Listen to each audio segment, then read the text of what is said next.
Assalamualaikum warahmatullahi wabarakatuh. Hello everyone, welcome to my YouTube channel. I'm Listiawati and my student's number is 1760. I'm a student of Universitas Muhammadiyah Purwokerto. In this opportunity, I will invite you to travel virtually, and this video is an assignment of tourism guiding course. Here, I will be your virtual guide, and tourist attraction or destination that will we visit virtually is Yogya Kembali Monument. Hey, are you guys curious about what is Yogya Kembali Monument? Yep. Yogya Kembali Monument is a museum of the history of the struggle of independence of the Republic of Indonesia in the Yogyakarta city and is managed by the Ministry of Culture and Tourism. The Yogya Kembali Monument is often known as Monjali, which is a symbol of the return of the Republic of Indonesia government after the Dutch colonial period. This museum is often visited by students because it has a function as a fun educational tourist attraction. Okay, the next is the location. The location of Yogya Kembali Monument is not too far from the center of the Yogyakarta city and is easy to reach. The exact address is on North Ring Road Street, Jongkang, Sariharjo, Ngaglik, Sleman Regency, Yogyakarta.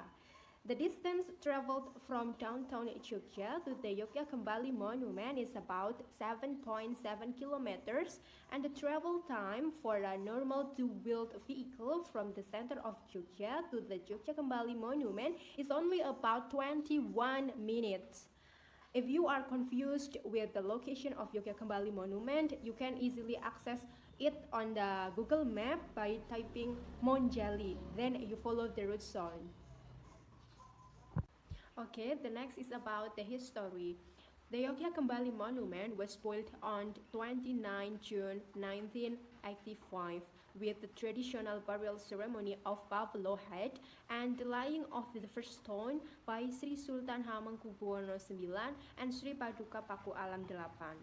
Colonel Sugiarto, as the mayor of Yogyakarta, came up with the idea to erect this monument in 1983. The name of Yogya Kembali was chosen with the intention of being a commemorating of the historical event of the withdrawal of the Dutch occupying troops from the capital of the Republic of Indonesia, Yogyakarta, at that time. Okay, next let's continue to look inside the monument. This cone-shaped monument museum consists of 3 floors, and now we start with the first floor. Okay, on the shutter of the entrance were written 422 names of heroes who died in the Werkreis 3 area between 19 December 1948 and 29 June 1949. And in the first floor, there is also a library and multi-purpose room. In the 4 rooms of the museum on the first floor, there are collectible objects. Some classic objects like typewriters, then there are realias, replicas, photos, documents, heraldicas, various types of weapons, evocative form of publication in the atmosphere of 1945 until 1949 War of Independence. Okay, the stretchers and cars or horse-drawn carriage that were once used by Great Commander General Sudirman are also stored here. Okay, next is the second floor. On the second floor, there are 10 dioramas depicting the struggle of the heroes in Yogyakarta against colonialism from the Netherlands. There is a statue with clothing and meaning depicting the struggle when the Dutch betrayed the Renville Agreement. In this floor, there are also 2-dimensional wall paintings which mean the struggle of the Indonesian nation.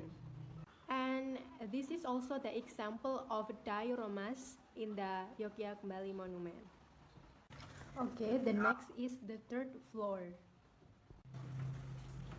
On the third floor, which is named Garbha Graha, it is used specifically to pray for the heroes who have fought for the fallen Indonesians. In the middle of the room, there is an Indonesian national flag, which is the red and white flag flying. The flag depicts that the Indonesian nation has become independent from Dutch colonialism. The next is facility. The facilities at the Yogyakarta Kembali Monument are not complete enough, but they are enough to make visitors comfortable. There are auditorium, children's play area, cafeteria, parking area, toilet, and public telephone. The next is about ticket price. The price of admission to the Yogyakarta Kembali Monument is quite standard. Visitors will only be charged 1%, 10,000 rupiah. For visitors visiting with groups of more than 30 people will be given a 10% discount, and for groups of kindergarten will be given a 50% discount. While the parking ticket price is only 2,000 rupiah for motorcycle and 5,000 rupiah for cars. The next is about operational schedule. For Monday, closed, but if there is school holidays, remain open such a weekdays. And for Tuesday until Sundays, open at 8 a.m. until 4 p.m. Okay, this is the end of our virtual tour. I suggest you, when this pandemic ends and you will be traveling, you have to visit Yogyakarta Kembali Monument. Besides traveling in Yogyakarta Kembali Monument, you can also learn the history of the struggle of the Indonesian nation, so you can love the Indonesian nation more. Okay, thank you very much for your attention. Thank you also because you have watched my video about virtual tour guiding, and see you in the next video. Wassalamualaikum warahmatullahi wabarakatuh. Bye bye.